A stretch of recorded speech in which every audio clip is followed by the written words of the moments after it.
Hi, everybody. It's Dr. Stephen. Welcome to the Take Care and Live podcast. So glad you decided to join this episode of the show with me here on YouTube or through other streaming services. Listen, we're going to talk. We're going to have a good conversation. I'm going to spend my time doing a little bit of a teaching today. I have some notes. I won't be before you long, but I got to get this off my chest. It's got such a good revelation as it relates to cultivating momentum in our life. I got a good revelation yesterday, but so interconnected to the life experiences we all have. And I don't know about you, but there are times where plans just don't go as you anticipated them to go. Sometimes you have the best of intentions.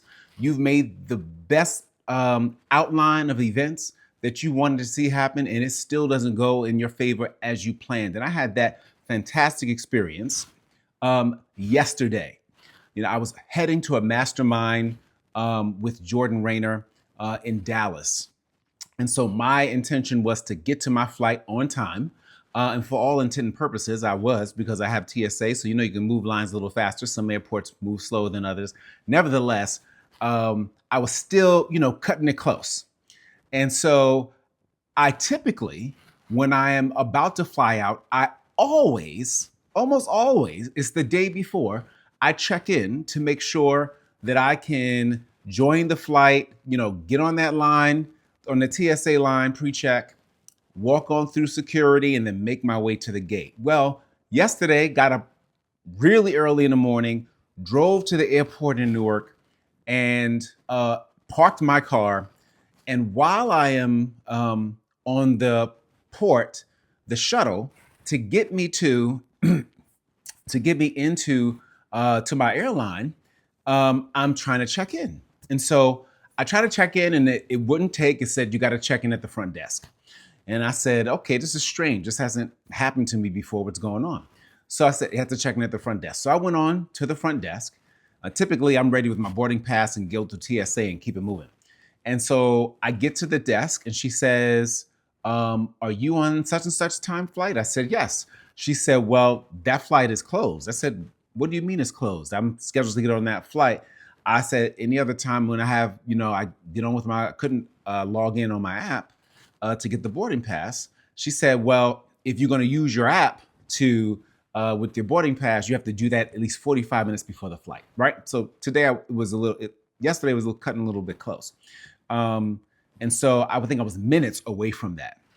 And so I said, okay, that was new information for me. So she said, I'll book you on the next flight. So the next flight ended up not being too close to 12 o'clock. But I was in good standing because based on the schedule, I was already ahead of the schedule in terms of when I was going to get to my destination for the event.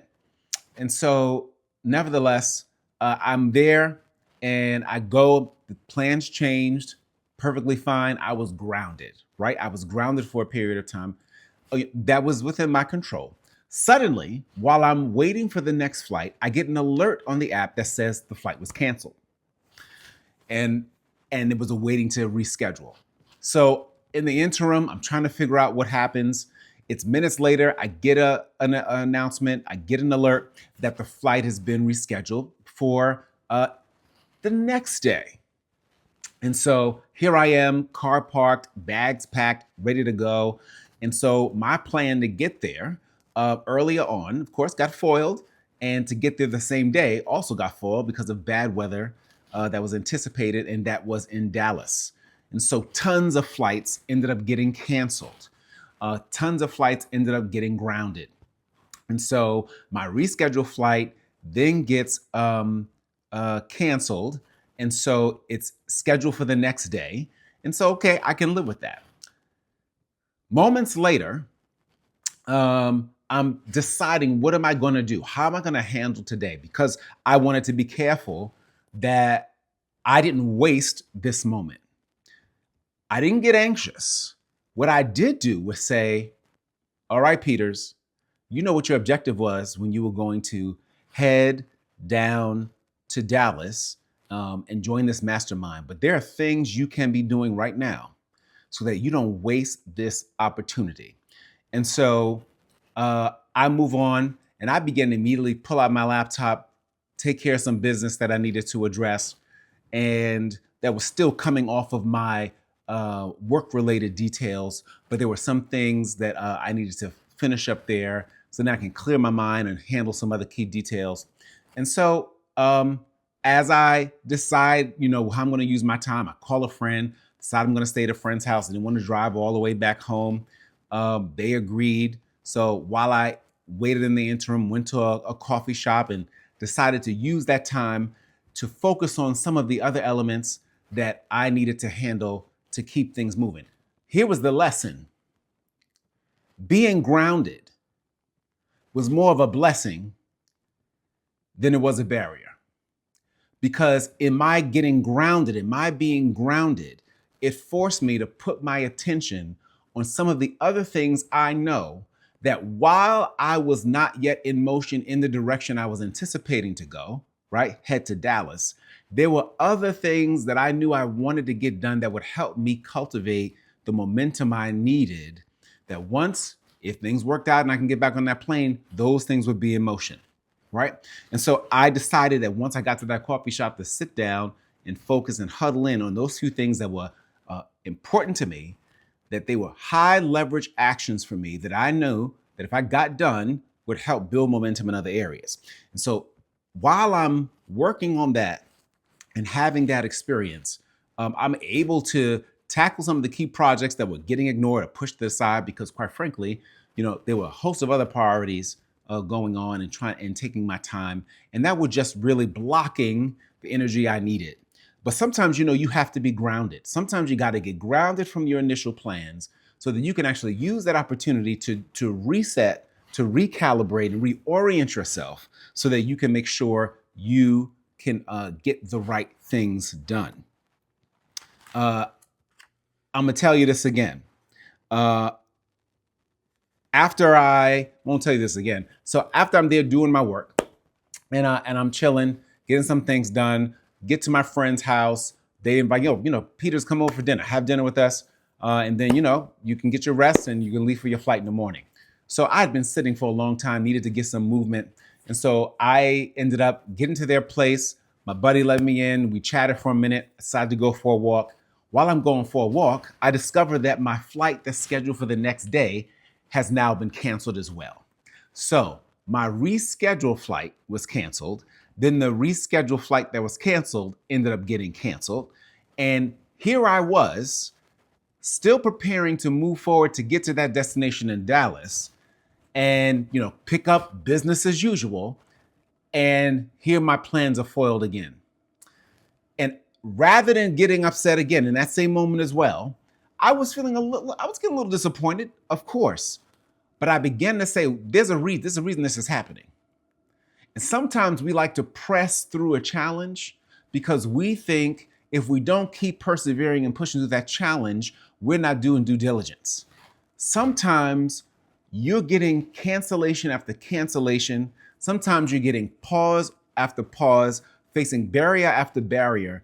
And it has very little to do with your ability to persist, your ability to demonstrate your stick-to-itiveness. Sometimes you just need to get grounded so that you can recalibrate and focus on other things. And so rather than get upset about that third cancellation, talk to my wife, got a sense of what she thought about it. And she said, so what do you think you're going to do? And I said, I got two worlds. I could, keep wait until see what happens. And then moments later, it did happen. I got an alert that said they were rerouting my original departure location to a location from a New York airport. So not only would I have been late in arrival to the event I planned to attend, I would have missed a whole day's time via not a straight flight like I initially planned, but through a connecting flight, which would have lasted an additional 2.5 hours, and then only get there for enough time to stay for the events that would happen on one of the days that was a shorter day anyway. So I had to weigh the cost benefit of me using my time. Was I really going to cultivate momentum? And some of the things that really mattered to me, as much as this mastermind I know would have been transformative and helpful for me, for the season and moment and experiences I was having, it was a no-go. And so some of the barriers you experience, whether it's of your own doing or it's forced upon you, they ground you so that you can reset yourself, and focus on other things that matter. If you allow the grounding, an unanticipated grounding, unanticipated pause or barrier to keep you from still buckling down and then reassessing and resetting yourself to see how you can utilize that barrier as an opportunity to grow and focus on other key matters and details and goals and targets that you set for yourself. If you allow yourself to get bogged down by the reality that that barrier exists, you won't open yourself up to the benefit of the grounding. Sometimes the grounding is just what you need to help you and I reset the trajectory of our time. Barriers are not always a waste of time. Sometimes they were a blessing for your time. And so whether your grounding happens of your own choosing or is thrusted upon you, always remember that it is an opportunity for you to recalibrate and reassess so you can figure out how you can then pick up and invest your energies in what's within your control rather than emphasize so much on what you can't control. Long story short, I didn't go. I decided it was in my best interest to not try to make things happen and go to a whole nother state, a third state, to catch a flight, only get part of what I had planned to spend my time experiencing more holistically, right? Not allow myself to go piecemeal on something I knew I wanted to experience the whole of. And so if you get caught, one of the things that I find in our culture of busyness and wanting to always produce is that the grinding keeps us from valuing the grounding. This sense of always needing to be in motion or action or prove your worth by producing something, we all want to demonstrate and use our time well. But there are times that we are so caught up in the grinding that we neglect the benefit of the grounding, the pause. And we also fail to understand and see that the pause, that grounding is an opportunity for you to cultivate your energies, your focus, how you're using time, investing in and I was able to work on my website. I was able to work on some frameworks that I developed, recommunicate to my designer some adjustments that needed to be made. I was able to connect and do some research on how I wanted to leverage some of the assessments that I'm building and preparing to launch and share with y'all. Some self-assessments so that you can utilize and figure out where your strengths are in terms of your leadership, where you are in terms of where you're landing and you're cultivating your own momentum. And so the grounding enabled me to focus on those key things that were on my list. But the grounding actually helped to reorient my to-do list, right? All these things I had in my mental Rolodex and in writing in my notebook into what needed to be resurfaced. So I had the prime opportunity to put my own device to work. But sometimes, again, we get so busy and frustrated with not making progress or being grounded that we forget that being grounded is the opportunity to cultivate and spend time more deeply on the things that matter to you so that when the opportunity goes to take off, right, no pun intended, you will actually be able to move in your momentum with a lot more clarity, a lot more commitment, a lot more focus, and with a lot more development and assets and resources under your belt. Grinding doesn't always honor the mental state, the cognitive state that you need to produce and create and cultivate the resources and ideas and perspective that will allow you to be effective when you are serving others or executing on a plan. So there are plenty of people who are busy and grinding all day long, but the pace and quality, the quality of their work in particular, begins to fall short of what it could be because they haven't allowed those moments of grounding, of the pause, of the barrier to be utilized as a tool to then dig deep into what it is they know they should or could be spending their time on despite this unanticipated barrier, right? Being forced into being grounded does force you to capitalize on resetting and refocusing. I said that before, but I'm going to my notes and I'm not ashamed of it. So y'all gonna stick with me today. Uh, the the when you have these moments of unexpected barriers that want to intimidate you and cause you to think that somehow you are wasting time, when you experience it in that way, you are shortchanging the benefit of the grounding. I want to say this until we get it, because we are over obsessed with productivity in the sense of busyness, but we are undervaluing the necessity of the pause to cultivate the quality of what it is we're putting out there, right? Do you know why manufacturing plants is such a disaster?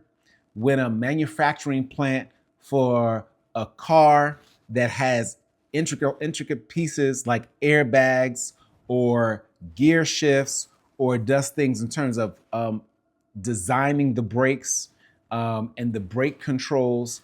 Do you know why that's so catastrophic? Those catastrophic things happen. Those catastrophic things happen because they've gotten used to the production line. And if there are not pauses for quality checks, if they're not pauses for quality assurance, if there's not a barrier put in place that says, stop, we got to interrupt production, make sure our system is in place, make sure we're still focusing on the main thing, which is the main thing, the safety of the customer, which means we have to make sure that all the parts that we're assembling together are actually going to do what they're supposed to do. If we're not pausing and honoring the barrier, if we're not creating a barrier so that we can then use this moment of grounding to make sure that the car that's being constructed actually can stand the test of the pressure of an unexpected accident, and so that the people who are in that vehicle can come out safe and sound, because we've done what we needed to do to create a structure and a vehicle that people said they enjoyed previously because of its high quality. If we don't create the system and structure to embed a grounding experience for us to then reset and recalibrate and hone in on the design of the brakes, revisit the design of the airbag, make sure the gear shifts are working the way they need to. If we just keep going through the motions, we are opening ourselves up for more catastrophic events taking place and that impact people on multiple levels. So here's the other piece about grounding, is that the grounding, whether it's something you expected or something that's thrust upon you, is an opportunity for you to see, wait a second, how has the things I've been putting my energies to, how effective really have I been in mastering my focus on those things that I know that if I allow myself to embrace the grounding rather than being so concerned about grinding, right, forging ahead, if I allow myself to embrace the grounding, I could scrutinize the things that I'm designing. I can scrutinize the quality of my coaching approach. I can scrutinize the quality of that email that needs to go out to a team member so that they understand what the expectation is for what they need to deliver. I can better scrutinize the plan of action I have for the new product line we're coming out with, right? If you don't honor the grounding, when it comes time again to restart so that you can regain the kind of momentum as you perceive action, right? Physical movement in that direction to be. If you don't honor that, you can actually circumvent the quality of the experience, of the message, of the outcome. So here's my question for you. How are you handling the grounding? How are you handling the unexpected barrier? How are you responding to instances where your anticipated plan of action gets foiled, not once, but twice, but 3 times, are you losing hope and just turning your back altogether? Or are you going to use that? Are you using it as an opportunity to capitalize on time so that you can invest in the other things that, had you kept moving, would have continued to go ignored? That's the question for us. That's the question for you that I'm posing for you today.